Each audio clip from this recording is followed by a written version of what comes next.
Hello hello hello. Welcome to Inspira. हम जानते हैं इंस्पिरा पे चल रहा है 10 मिनट शो जिसमें हम किसी भी एक टॉपिक को होलिस्टिकली कवर करते हैं। आज का हमारा टॉपिक है पंचायती राज सिस्टम। कुछ सेक्शन में हमने इसे डिवाइड कर दिया है, जैसे introduction, committees related to it, amendment, implementations. इन सारे सेक्शंस को कवर करने के बाद you will be in the position to solve majority of the questions asked in the examination. तो विदाउट वेस्टिंग आवर टाइम हम शुरू करते हैं पंचायती राज से। जैसा कि मैंने आपको कहा कि पंचायती राज सिस्टम इन इंडिया को की कुछ थोड़ी सी हिस्ट्री देखेंगे, committees related to it, implementation, 73rd amendment के बारे में, और थोड़ा सा पेसा एक्ट के बारे में पढ़ लेंगे। ठीक है, तो इंट्रोडक्शन अगर देखें पंचायती राज सिस्टम की, तो Panchayati Raj is actually rule of the village, system of local self government in rural India. ठीक है, मुझे पता है ये सब आपको आता है, पर जस्ट एक रैपिड रिकॉल के लिए मैं ये सब प्रोवाइड्स डेमोक्रेटिक डिसेंट्रलाइजेशन। जब भी पंचायती राज सिस्टम की हम बात करेंगे तो ये ध्यान रखेंगे, it is a part of democratic decentralisation. Decentralisation, I hope आपको समझ में आ रहा होगा कि what is decentralisation. Promotes people's participation at the grass root level. ठीक है, छोटे से छोटे स्तर पे जाके सरकार से लोग जुड़ सकें, that is the participation at the grass root level. History of Panchayati Raj अगर देखें तो ये एंशियंट इंडिया से चलती आ रही है। अगर आपको चोला साम्राज्य याद हो तो वहां भी बात होती है ग्राम सभा की, विलेज पंचायत की बात होती है। तो विलेज असेंबलीज, जिसको सभा या समितिज कहते थे, ब्रिटिश पीरियड में लिमिटेड लोकल सेल्फ गवर्नमेंट आया। अब आप कमेंट सेक्शन में बताएंगे कि father of local self government किसे कहते हैं। बहुत ही फेमस क्वेश्चन होता है ये, multiple choice question, to mention in the comment section.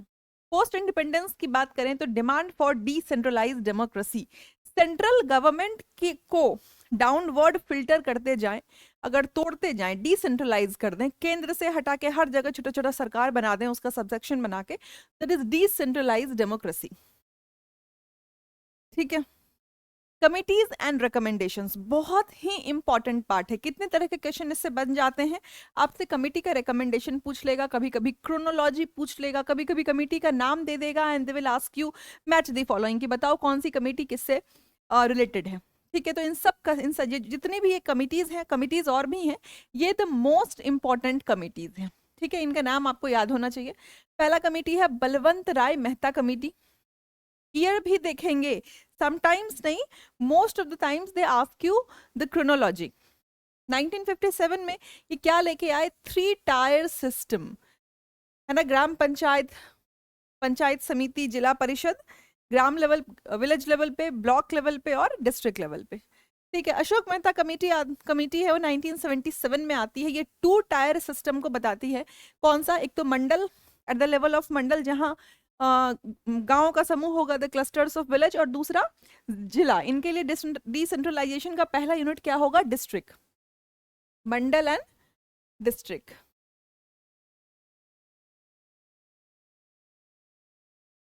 तीसरी कमेटी है हनुमंथा राव कमेटी, 1984 में आती है, स्ट्रेंथनिंग फाइनेंसेस। चौथी कमेटी है अपनी GVK राव कमेटी, 1985 में। आप क्रोनोलॉजी को भी ध्यान में रखेंगे।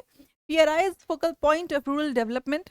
और LM सिंघवी कमेटी भी इसी से रिलेटेड है, 1986 में आती है, कॉन्स्टिट्यूशनल रिकॉग्निशन ऑफ ग्राम सभा बेस।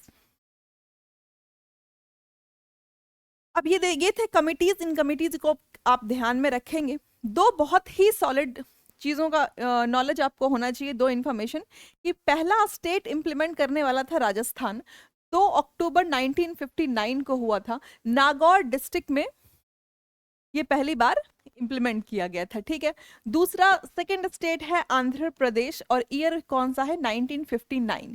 तो इसमें से कम 3 से 4 तरह के मल्टीपल चॉइस क्वेश्चन बन सकते हैं। कैसे, आपसे पहला स्टेट पूछ लेगा, कभी डिस्ट्रिक्ट का नाम पूछ लेगा, कभी डेट पूछ लेगा, कभी दूसरा स्टेट पूछ लेगा, और कभी ईयर पूछ लेगा। ठीक है, पंचायती राज से जुड़ा हुआ जो अमेंडमेंट है वो कौन सा है, 73rd कॉन्स्टिट्यूशनल अमेंडमेंट। कौन से शेड्यूल में जोड़ा गया था, 11th शेड्यूल में जोड़ा गया था। तो देखते हैं इफेक्टिव कब से हुआ, 24th of April 1993, date is very important. Added part 9th, इसको भी ध्यान रखेंगे। ये एक सेंटेंस इज 1 और 2 क्वेश्चंस, आर्टिकल कहाँ से कहाँ तक है? 243 से 243 ओ, सब सेक्शन ओ, ठीक है। एडेड 11th शेड्यूल जिसमें 29 सब्जेक्ट्स का जिक्र है। अब आप मुझको बताएंगे कि ये 29 सब्जेक्ट्स किस आर्टिकल में आता है? 243 जी में आता है या 243 डब्ल्यू में आता है? ठीक है, दिस इज योर चॉइस, आप कमेंट सेक्शन में मेंशन कीजिए। 3 tier system mandatory for states, 20 lakh से ज्यादा पॉपुलेशन होनी चाहिए। Gram Sabha, village assembly, reservation एससीज एसटीज 33% वुमेन को है। इलेक्शन हर 5 साल होता है। State finance commission every 5 year गठन होता है इसका। इसके चुनाव का निर्वाचन कौन करता है? State election commission. कौन करेगा? State election commission. ये आपसे पूछ सकता है कि ग्राम कि पंचायती राज का इलेक्शन कौन करवाता है? माइट बी कि ऑप्शन आपको दे दे election commission of India, election commission of India, या फिर स्टेट इलेक्शन कमीशन, या फिर डिस्ट्रिक्ट मजिस्ट्रेट। तो कौन करवाता है election? State election commission, state election commission. बिल्कुल ध्यान रखेंगे, एकदम स्टार मार्क करके इसको रिमेंबर कर लेंगे। ओके, करंट स्टेटस क्या है? प्रेजेंट इन 28 स्टेट्स एक्सेप्ट, क्या है एक्सेप्ट? कौन कौन से स्टेट्स हैं? नागालैंड, मिजोरम,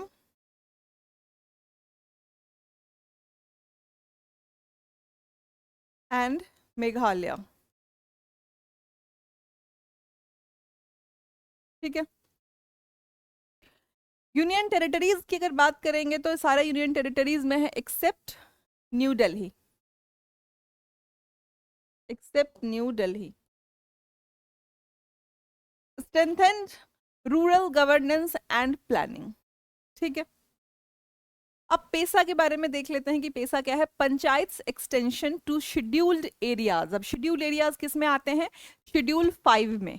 ठीक है, जो ट्राइबल का एरिया होता है। तो आप नाम से ही समझेंगे कि शेड्यूल्ड एरियाज। अब ये आपको पता होना चाहिए कि 5th शेड्यूल में कौन कौन सा एरिया आता है। Extends Panchayati Raj to 5th schedule, very very important.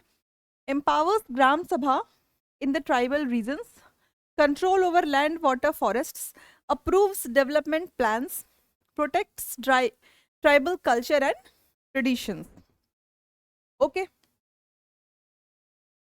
So these were the most important points about Panchayati Raj system. अगर इसे डिटेल में पढ़ना होगा तो हम डिटेल वीडियो बनाएंगे इसकी, जो बहुत काफ़ी बड़े ड्यूरेशन की वीडियो होगी। These were 10 minutes about Panchayati Raj system. Hope you like the video. So hit the like button, subscribe the channel and share it with your friends. Thank you so much.